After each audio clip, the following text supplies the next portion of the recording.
Fadzakir inna fadhi dzikra, maka berikanlah peringatan, karena peringatan itu memberi manfaat.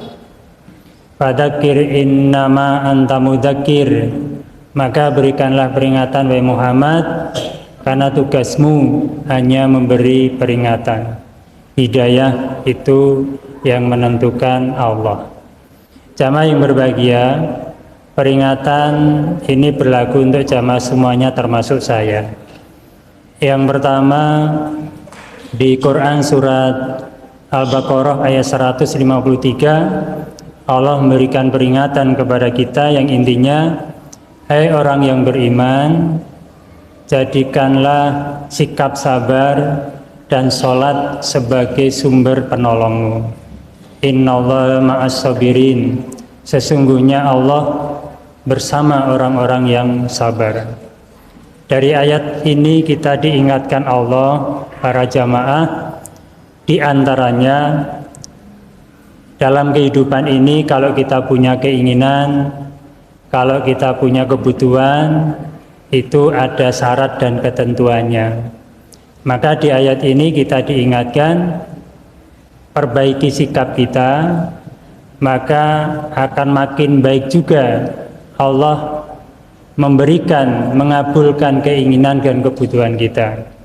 Perbaiki sholat kita, maka Allah juga akan memperhatikan keinginan dan kebutuhan kita.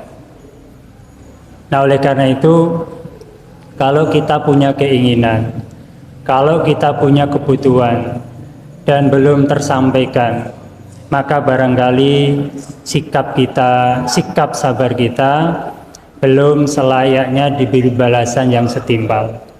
Mungkin sholat kita juga belum sebagaimana yang dikehendaki oleh Allah untuk menjadi prasyarat mengabulkan keinginan dan kebutuhan kita. Mungkin sholat kita kurang khusyuk, mungkin bacaan sholat kita kurang tartil, mungkin sholat kita kurang tumak ninah. Tumak ninah itu tenang, jeda sebentar antara gerakan satu dengan yang lainnya. Tapi kalau di keluarga bukan keluarga tumak ninah, tapi kalau di keluarga itu keluarga sakinah. Kemarin mungkin pernah kami sampaikan apa bedanya tumak ninah dan sakinah. Tumak ninah itu artinya tenang untuk diri sendiri dan Allah Subhanahu wa ta'ala. Maka dalam sholat berlaku sholat dengan sikap tumak ninah.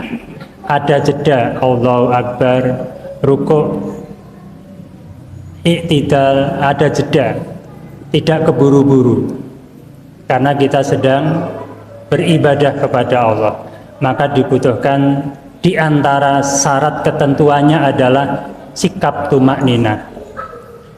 Karena sabar pun juga tidak hanya sabar ketika kita menghadapi musibah, sabar ketika menerima nikmat Allah, sabar menjauhi maksiat kepada Allah, Rasulnya, dan seterusnya. Tapi sikap sabar juga berlaku saat kita taat kepada Allah, termasuk dalam sholat. Kita juga butuh sikap sabar, karena dalam rangka taat kepada Allah. Kemudian jamaah yang berbahagia, nah bagaimana kita memaknai sakinah dalam keluarga? Barangkali kita sering mendengar istilah sakinah, mawadah, warahmah. Jadi sakinah sama tumak ninah itu sama semakna tenang, tapi punya tujuan yang berbeda. Kalau sakinah dalam keluarga itu tenang untuk dirinya dan orang lain. Jadi kalau suami sakinah tenang, itu juga untuk istrinya, untuk anaknya. Istri tenang juga untuk suami, anaknya, keluarga besarnya. Demikian juga anak dalam keluarga sakinah untuk dirinya, kedua orang tuanya, dan keluarga besarnya. Itulah istilah keluarga sakinah. Nah, kita berharap para jamaah, peringatan demi peringatan yang sudah disampaikan oleh para ustadz, kiai di acara takjil, kultum isya, kultum subuh, itu membantu kita peringatan dari Allah disampaikan kepada kita. Karena hakikatnya kalau kita belajar Al-Quran itu lewat mulut kita membaca, lewat akal pikiran kita dengan Al-Quran kita menghafal, memahami, lewat hati kita dengan Al-Quran itu kita merenungkan, lewat seluruh anggota tubuh kita bersama Al-Quran itu kita amalkan. Jadi ada 4 tahapan terhadap mencintai Quran. Yang pertama membaca tulis Quran, yang kedua memahami menghafalkan Quran, yang ketiga kita merenungkan Al-Quran dengan hati kita, memaknai dan seterusnya. Yang keempat langkah gerakan terhadap Quran bersama Quran adalah mengamalkan isinya, mengajarkannya, mentoladankannya. Nah, malam hari ini kita belajar 1 ayat, 2 ayat sebagaimana di surat A'la maupun surat Al-Baqarah ayat 153. Mari di akhir Ramadan biasanya kita mengharap THR. Nah, THR Allah untuk hambanya, untuk umat Rasul adalah yang pertama, kita diharapkan menikmati THR yang berupa taubat.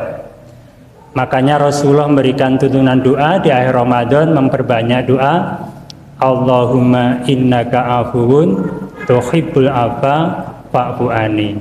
Itu THR yang pertama, taubat. Ya Allah, Engkau Maha Pengampun, suka memberi ampunan, ampunilah hamba. Kita diminta memperbanyak di pagi, siang, sore, malam, supaya ibadah sunnah yang dinilai wajib, ibadah wajib yang dibalas Allah berlipat, itu kita terima dan bisa membersihkan hati kita. THR yang kedua adalah husnudon. Kita harus memperbanyak prasangka baik kepada Allah di akhir Ramadan ini. Jangan sampai sudah bertobat tapi prasangka kita kepada Allah tidak baik.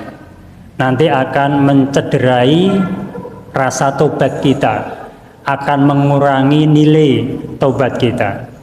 THR yang ketiga adalah kita ridho, kita rela kepada Allah, kita tawakal kepada Allah.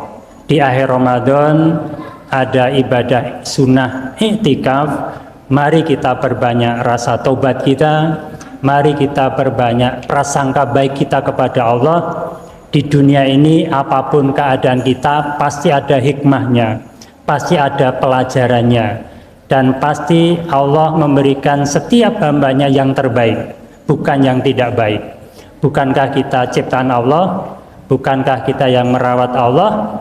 Tetapi ada peran kita juga dalam rangka merawat setiap hambanya. Oleh karena itu, mari kita pilih pilihan sikap yang terbaik. Di antaranya THR tadi, rasa tawadu, taubat kepada Allah, kemudian husnudon, berprasangka baik kepada Allah, dan ridho, rela terhadap setiap takdir yang sudah terjadi yang kita terima.